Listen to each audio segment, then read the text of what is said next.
Welcome everyone to Sunday service. Okay, let's move on. Disclaimer, marketing is manipulation. I'm teaching you how to sell. I'm teaching you manipulation. So it's important that you guys be responsible. Like with great power comes great responsibility. So that basically means like don't sell stuff that doesn't work. And also, this is not an exact science. This is more of a practice for you to rediscover your brand, rediscover how you can sell. 9-part framework. Number 1, emotional pain. Vice sells, virtue don't. You need to figure out what your audience selfish motivation is. So when people buy a Tesla, they're going to say, oh, it's eco-friendly, it's like technology and all of that. But the real reason why they buy a Tesla is just so that they can say, I have a Tesla. Deep down inside, the reason why they buy is vice. And the reason why this happens is because virtue is kind of a long-term, more sustainable thing, right? Vice are the things that are like that emotionally triggers you. Be specific. For example, like some people might say, oh, do you want to feel authentic? Do you want to find your authentic self? Nobody's in no rush to find their authentic self. Okay, like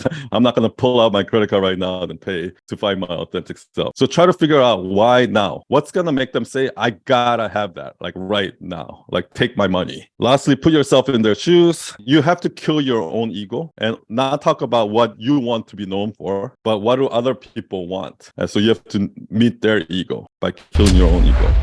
So the next step was common myth. Try to figure out what people think. Why do they think it's not going to work for me? Oh, that works for her because she's young, she's beautiful, she's so fit, so she can go on Instagram and take pictures of herself, but I'm not pretty, I'm not, Or, oh, that guy is so smart, but I'm not smart, so it's not going to work for me. Like something like that. Mainstream versus niche. There's a clear difference between selling to a mainstream audience versus niche audience. Somebody's never, ever even picked up one self-help book and they don't even know who Tony Robbins is. Selling them life coaching is going to be completely different than somebody who's used to going to Tony Robbins seminar, used to reading self-help books and selling them life coaching. The two messages are going to be entirely different. Because with this person, mainstream person, you have to sell them on the idea of why they even need life coaching. Whereas in this person, you have to sell them on how you're different from other life coaching. Vulnerable story. The whole goal of here is assurance. You want to let them know that, hey, trust me, guys, it's okay. Don't worry. Like all my clients are that way. Everyone's like that. You're not the only one. Like you feel like you're going to get exposed. You think you're an imposter. Don't worry. Everyone's like that. Let me tell you a story. You have to tell them a relatable, vulnerable story that they can understand, like how Mel Robbins does. You know exactly what I mean. Like listening to that story, now I know for sure that you know exactly what I'm going through. Introduce yourself. Hey, trust me, I've been there. Or, hey, don't worry. All my clients go through that. My name is Sun. I'm going to teach you how to blah, blah, blah, blah, blah. And then say, oh, how you made the transformation. Trust me, this is the old you. I was there, the old you. And this is what life can look like, the new you, right? Aha moment. So once you've talked about, hey, trust me, I've been there. I went through the same struggle, right? Until one day, or until I started working with this client, or until whatever 5-second moment, right? It got exposed or debunked. Like the story that I tell where I'm like, oh, I used to lie all the time. I feel like an imposter. And I feel like everybody's going to find out that I'm not good enough, blah, blah, blah, blah, blah.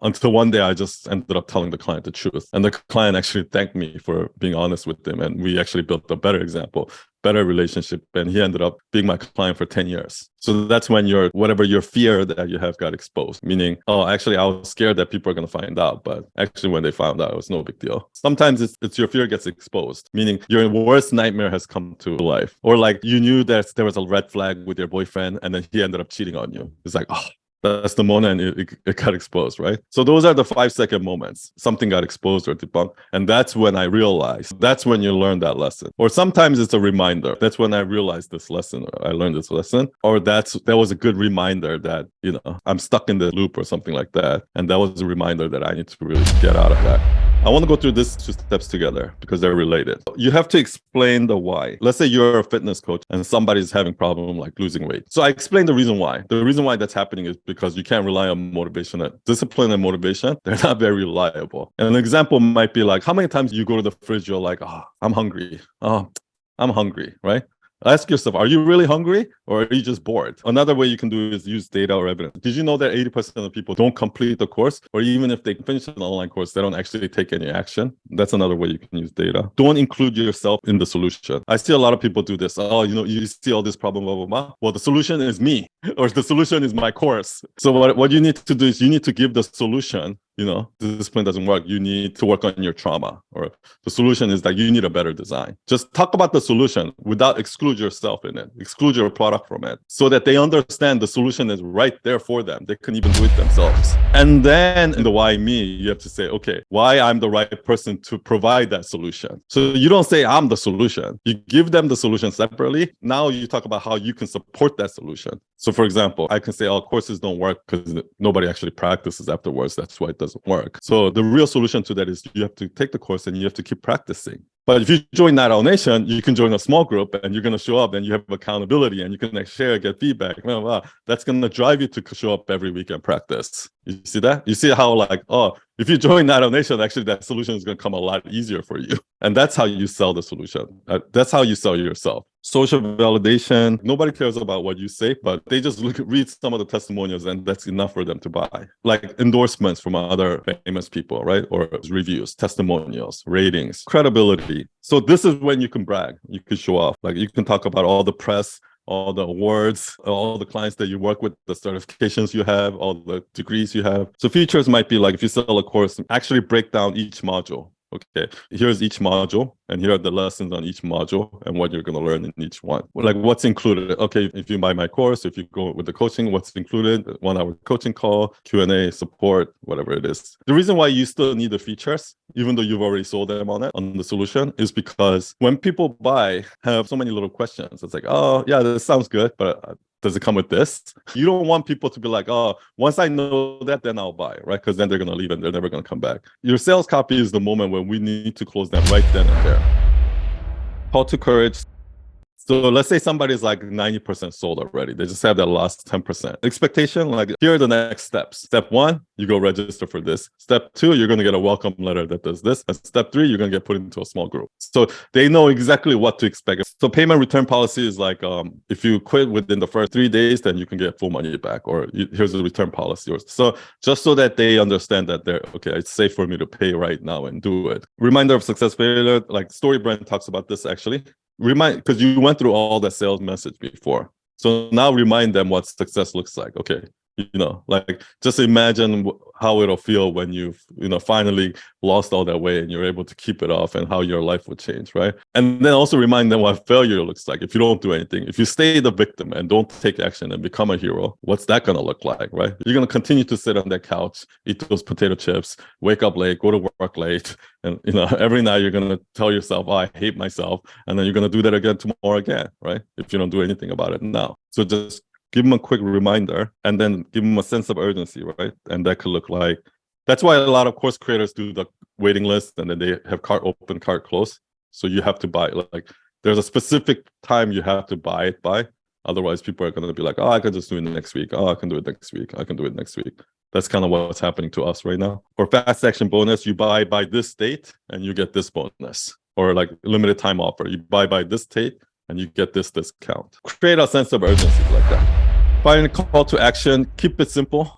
The last thing you want to do is like, you go through this whole sales message and everybody's like so close, but they're like confused, like, wait a minute. Okay, so what's the difference between this package and this package? And then I don't really get that. Like, right? Don't do that.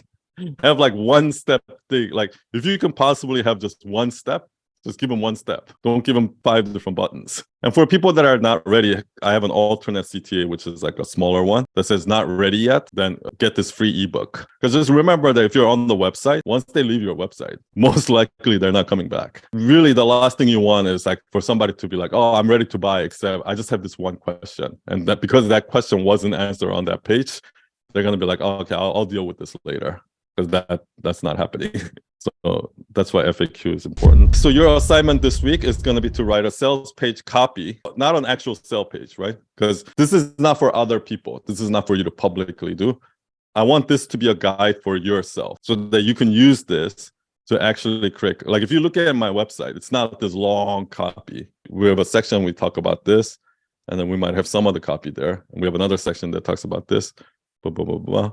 But it doesn't directly translate to websites. But what writing out this copy is what it's going to do is it's going to make it super clear for you yourself what you're really selling and what their real pain points are and all of that. This week, I want you to just focus on part 1 through 6 and write out that full story. And the first thing I'm going to do is actually, I'm going to write one for Night Owl Nation so you can see it. And then once you have it written, share that in your groups, give feedback, and then your small group will pick the best sales copy to share in circle and nominate for hot seat. So in order to have nominated, you have to have all 6 parts. I should be able to go like, okay, what is the emotional pain? What's the common myth? What's the vulnerable story? What's the aha moment? What's the problem? What's the solution? I should be able to clearly ask you that. You should be able to clearly answer that.